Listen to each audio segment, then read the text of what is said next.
Test 3. This is the Ielts listening test. You will hear a number of different recordings, and you will have to answer questions on what you hear. There will be time for you to read the instructions and questions, and you will have a chance to check your work. All the recordings will be played once only. The test is in 4 parts. At the end of the test, you will be given 10 minutes to transfer your answers to the answer sheet. Now turn to Part 1.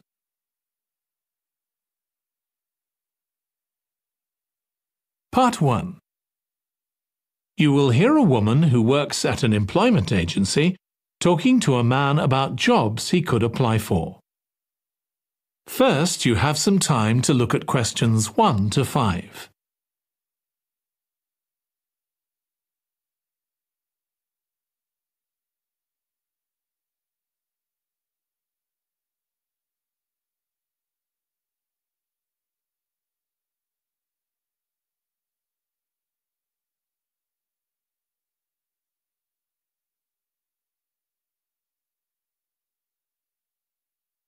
Now listen carefully and answer questions 1 to 5.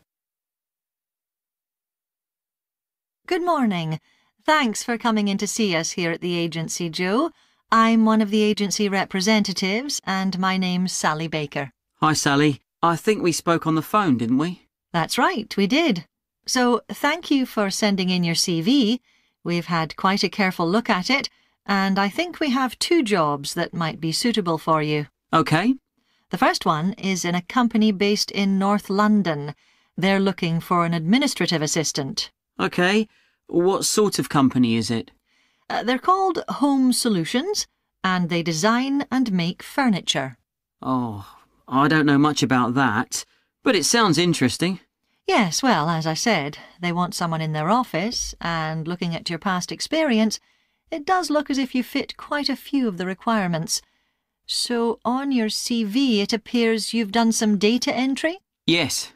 So that's one skill they want. Then they expect the person they appoint to attend meetings and take notes there. OK. I've done that before, yes.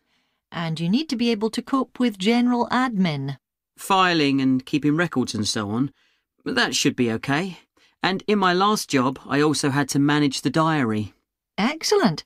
That's something they want here too. I'd suggest you add it to your CV. I don't think you mentioned that, did you? No. So, as far as the requirements go, they want good computer skills, of course, and they particularly mention spreadsheets. That should be fine. And interpersonal skills, which would be something they'd check with your references. I think that should be OK, yes. Then they mention that they want someone who is careful and takes care with details. Just looking at your CV, I'd say you're probably all right there. I think so, yes. Do they want any special experience? I think they wanted some experience of teleconferencing. Oh, I've got 3 years' experience of that. Let's see. Yes, good. In fact, they're only asking for at least 1 year, so that's great. So is that something that might interest you? It is, yes. The only thing is, you said they were in North London, so it would be quite a long commute for me. OK. Before you hear the rest of the conversation, you have some time to look at questions 6 to 10.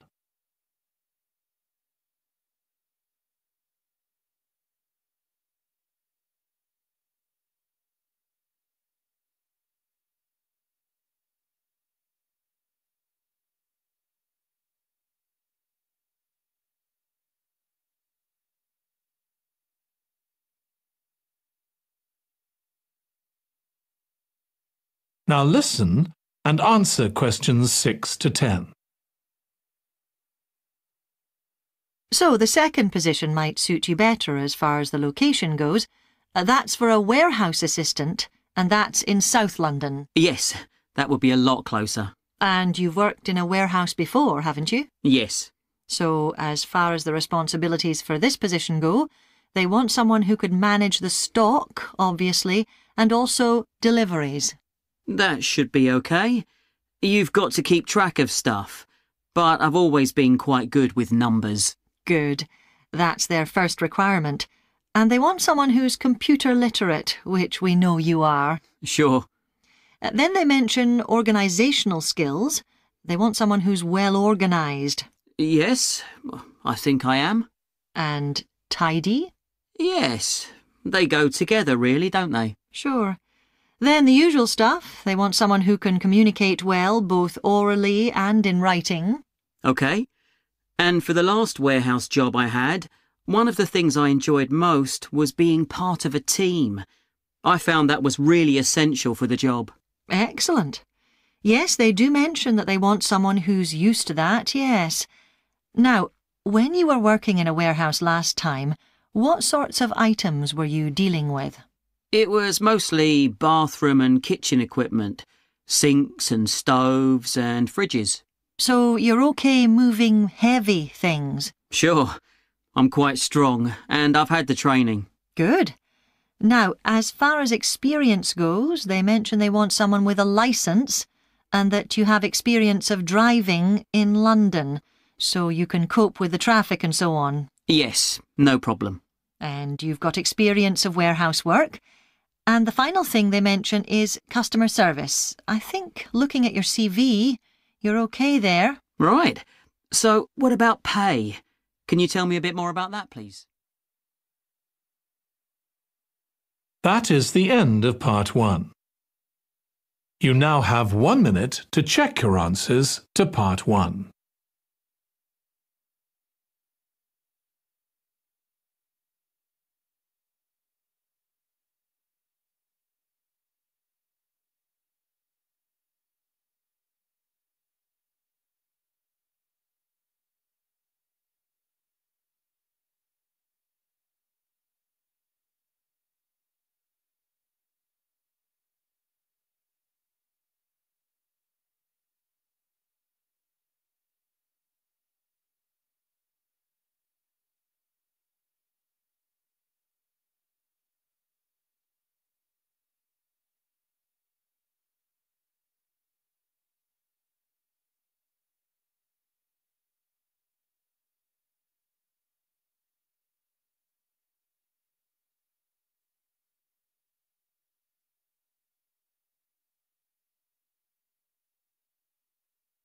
Part 2.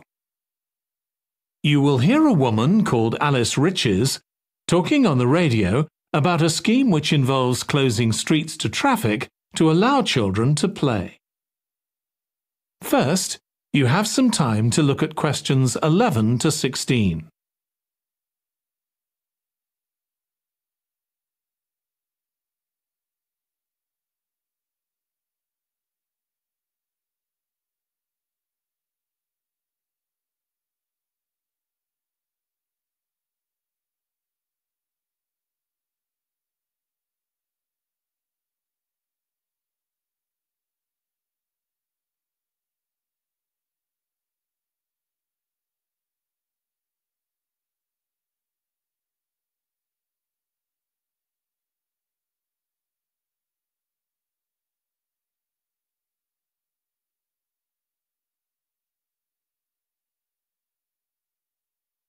Now listen carefully and answer questions 11 to 16.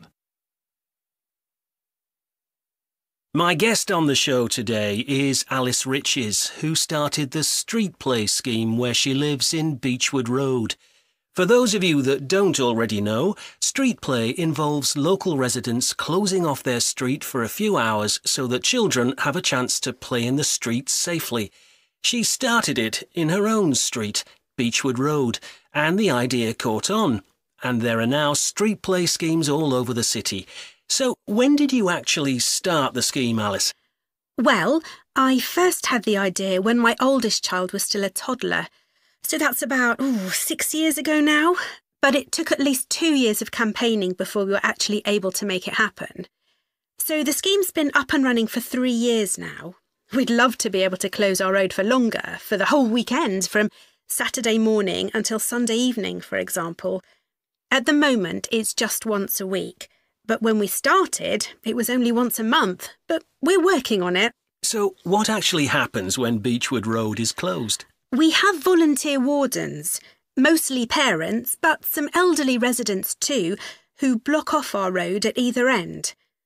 The council have provided special signs, but there's always a volunteer there to explain what's happening to any motorists.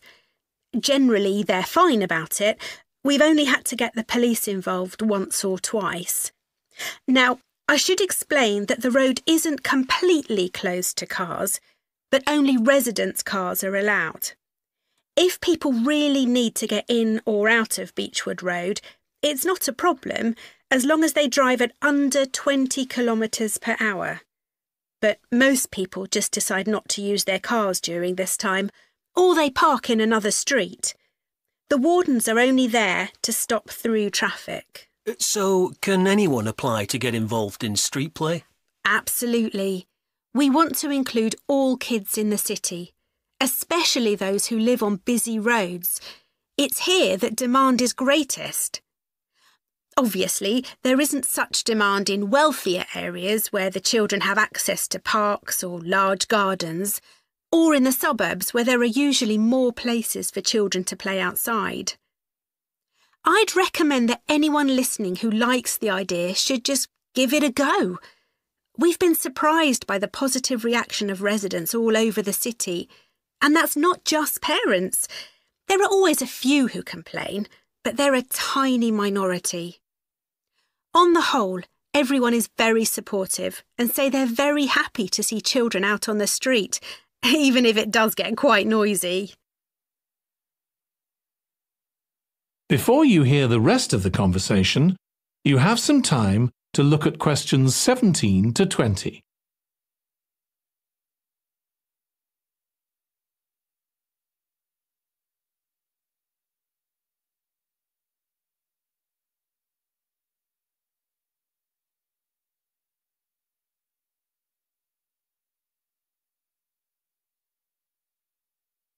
Now listen and answer questions 17 to 20.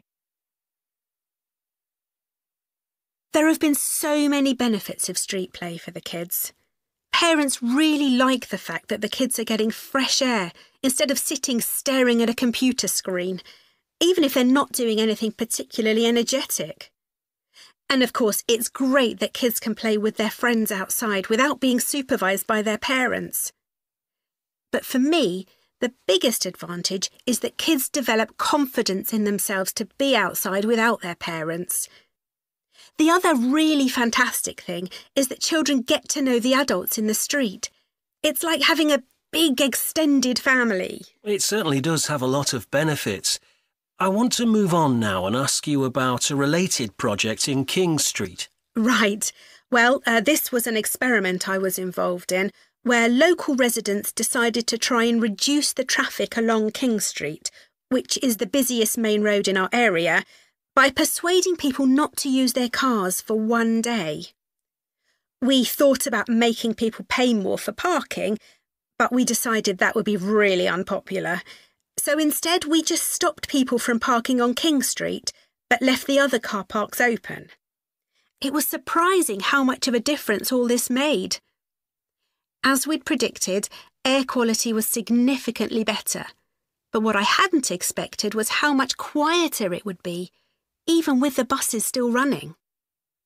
Of course, everyone said they felt safer, but we were actually amazed that sales in the shops went up considerably that day. We thought there'd be fewer people out shopping, not more. That's really interesting. So the fact that the street was... That is the end of part 2. You now have 30 seconds to check your answers to part 2.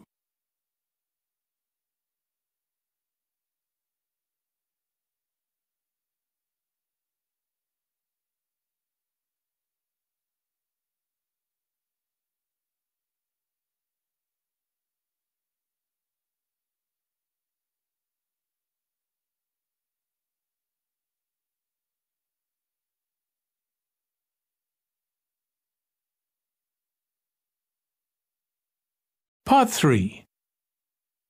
You will hear 2 students, called Hazel and Tom talking about Hazel's media studies assignment. First, you have some time to look at questions 21 to 26.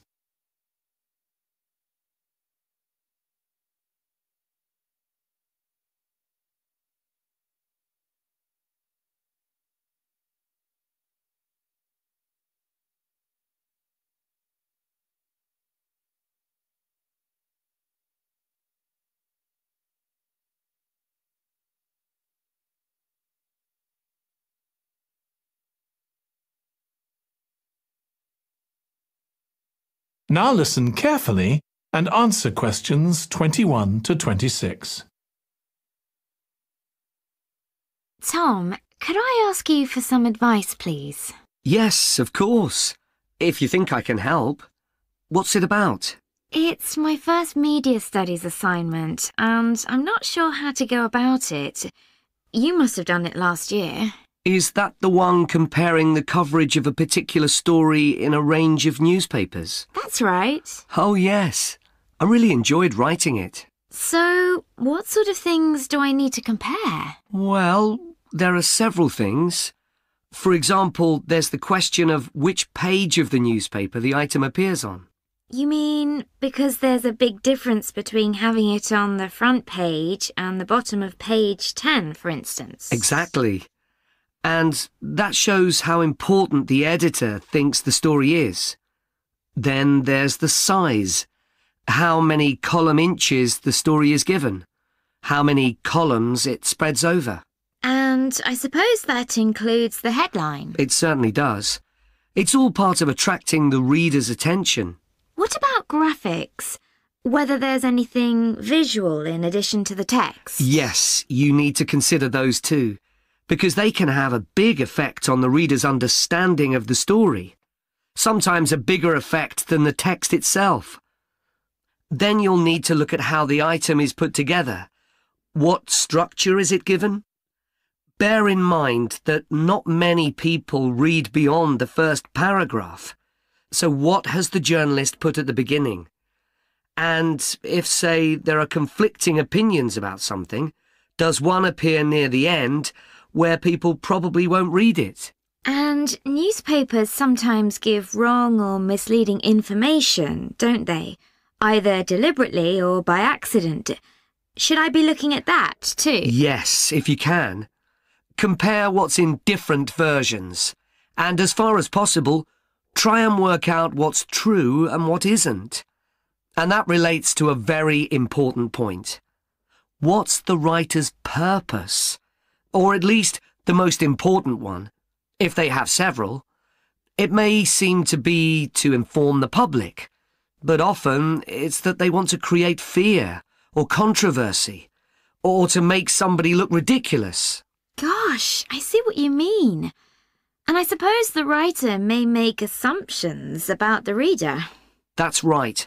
About their knowledge of the subject, their attitudes, and their level of education, which means writing so that the readers understand without feeling patronised.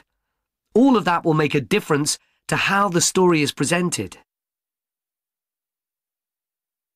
Before you hear the rest of the discussion, you have some time to look at questions 27 to 30.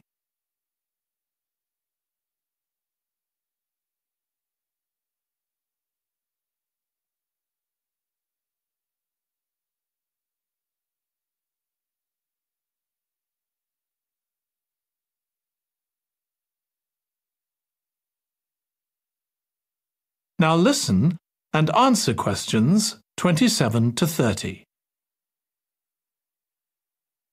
Does it matter what type of story I write about? No. National or international politics, the arts, anything, as long as it's covered in 2 or 3 newspapers. Though, of course, it'll be easier and more fun if it's something you're interested in and know something about. And on that basis, a national news item would be worth analysing. I'm quite keen on politics, so I'll try and find a suitable topic. What did you choose for your analysis, Tom? I was interested in how newspapers expressed their opinions explicitly. So I wanted to compare editorials in different papers, but when I started looking, I couldn't find two on the same topic that I felt like analysing. In that case, I won't even bother to look. So in the end, I chose a human interest story, a terribly emotional story about a young girl who was very ill, and lots of other people, mostly strangers, raised money so she could go abroad for treatment. Actually, I was surprised. Some papers just wrote about how wonderful everyone was, but others considered the broader picture, like why treatment wasn't available here. I usually find stories like that raise quite strong feelings in me. I'll avoid that. Perhaps I'll choose an arts topic, like different reviews of a film or something about funding for the arts. I'll think about that. Yes, that might be interesting. OK, well, thanks a lot for your help, Tom. It's been really useful. You're welcome. Good luck with the assignment, Hazel. That is the end of part 3. You now have 30 seconds to check your answers to part 3.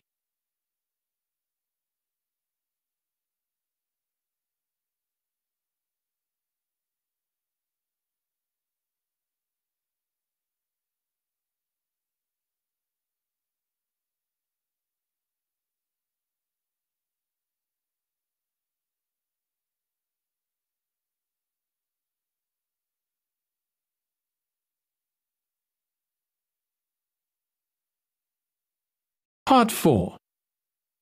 You will hear part of a lecture on the early history of keeping clean. First, you have some time to look at questions 31 to 40.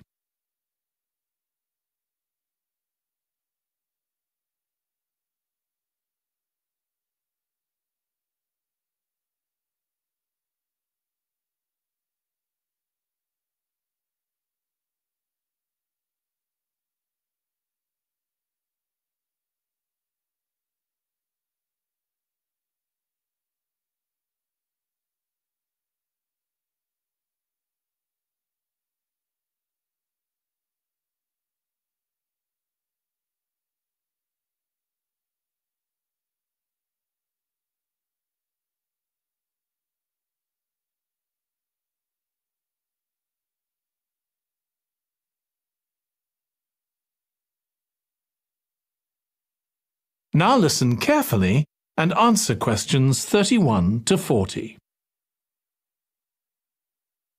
Nowadays, we use different products for personal cleanliness, laundry, dishwashing and household cleaning, but this is very much a 20th century development. The origins of cleanliness date back to prehistoric times. Since water is essential for life, the earliest people lived near water and knew something about its cleansing properties, at least that it rinsed mud off their hands. During the excavation of ancient Babylon, evidence was found that soap making was known as early as 2800 BC. Archaeologists discovered cylinders made of clay, with inscriptions on them saying that fats were boiled with ashes. This is a method of making soap, though there's no reference to the purpose of this material. The early Greeks bathed for aesthetic reasons and apparently didn't use soap.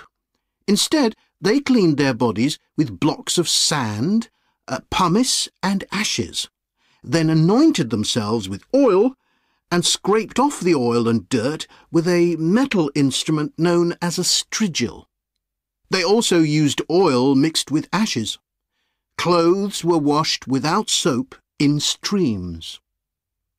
The ancient Germans and Gauls are also credited with discovering how to make a substance called soap, made of melted animal fat and ashes. They used this mixture to tint their hair red. Soap got its name, according to an ancient Roman legend, from Mount Sapo, where animals were sacrificed, leaving deposits of animal fat. Rain washed these deposits, along with wood ashes, down into the clay soil along the river Tiber, women found that this mixture greatly reduced the effort required to wash their clothes. As Roman civilization advanced, so did bathing. The first of the famous Roman baths, supplied with water from their aqueducts, was built around 312 BC. The baths were luxurious, and bathing became very popular. And by the 2nd century AD, the Greek physician Galen recommended soap for both medicinal and cleansing purposes.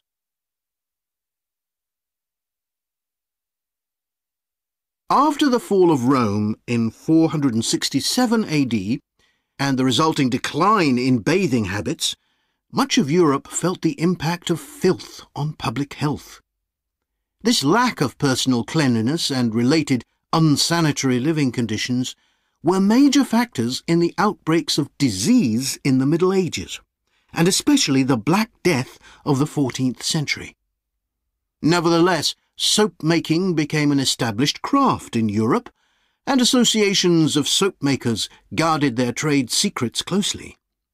Vegetable and animal oils were used with ashes of plants, along with perfume, apparently for the first time. Gradually, more varieties of soap became available for shaving and shampooing, as well as bathing and laundering. A major step toward large-scale commercial soap-making occurred in 1791, when a French chemist, Nicolas Leblanc, patented a process for turning salt into soda ash, or sodium carbonate. Soda ash is the alkali obtained from ashes that combines with fat to form soap. The Leblanc process yielded quantities of good quality, inexpensive soda ash. Modern soap-making was born some 20 years later, in the early 19th century, with the discovery by Michel-Eugène Chevreul, another French chemist, of the chemical nature and relationship of fats, glycerine, and fatty acids. His studies established the basis for both fat and soap chemistry, and soap-making became a science. Further developments during the 19th century made it easier and cheaper to manufacture soap. Until the 19th century, soap was regarded as a luxury item and was heavily taxed in several countries. As it became more readily available, it became an everyday necessity, a development that was reinforced when the high tax was removed. Soap was then something ordinary people could afford, and cleanliness standards improved. With this widespread use came the development of milder soaps for bathing and soaps for use in the washing machines that were available to consumers by the turn of the 20th century. That is the end of Part 4. You now have 1 minute to check your answers to Part 4.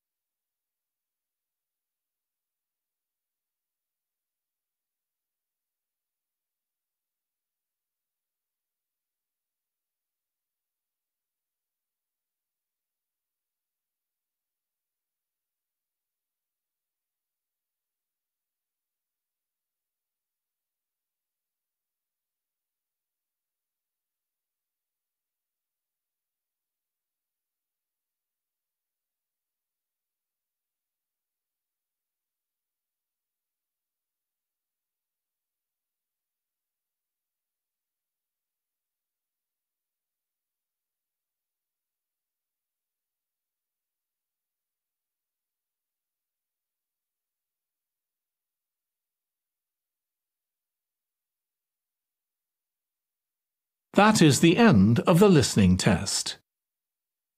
In the Ielts test, you would now have 10 minutes to transfer your answers to the answer sheet.